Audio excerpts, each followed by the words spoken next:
கருணாநிதியோட இலக்கிய வாரிசா தான் உங்களை எல்லாரும் பாக்குறாங்க.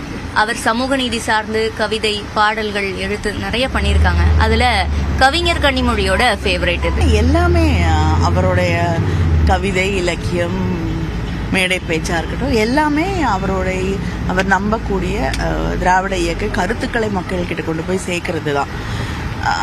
அதனால அரசியல் தலைவர், அதை தாண்டி சமூக நீதியின் மீது அக்கறை இருக்கக்கூடிய ஒரு சமூக தலைவராகத்தான் நான் அவரை நேசிக்கிறேன். பார்லிமெண்ட்ல இருக்கக்கூடிய பெண்கள் எல்லாருக்கிட்டையுமே ஒரு பாண்ட் இருக்கும். கட்சி என்ன கட்சியா இருந்தாலும் சரி, உங்களுக்குள்ள ஒரு பாண்ட் இருக்கும்.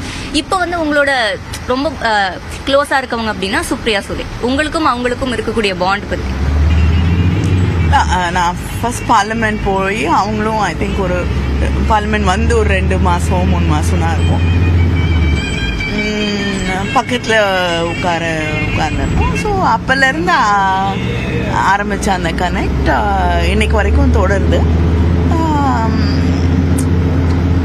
இப்போ ஒரு பார்லிமெண்ட்னா அவங்க இருப்பாங்க அப்படிங்கிறது, பக்கத்தில் இருப்பாங்க அப்படிங்கிற ஒரு இது இருக்குது. அண்ட் ஒரு லைட்டர் மூமெண்ட்ஸை ஷேர் பண்ணுறதுக்கு, நிறைய விஷயங்கள் பகிர்ந்துக்கிறதுக்கு she makes it very cheerful, joyful space also. உங்களுடைய மகன் ஆதித்யா பெருசா அவர் பொதுவெளியில வரதில்லை, என்ன பண்ணிட்டு இருக்கார்? அவருக்கு அந்த மாதிரி வரதில்லை, இஷ்டம் இல்லை.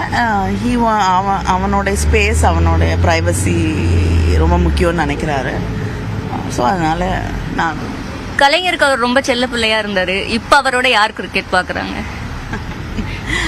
இப்ப அவரோட ஃப்ரெண்ட்ஸ் தான் கிரிக்கெட் பாக்குறாங்க.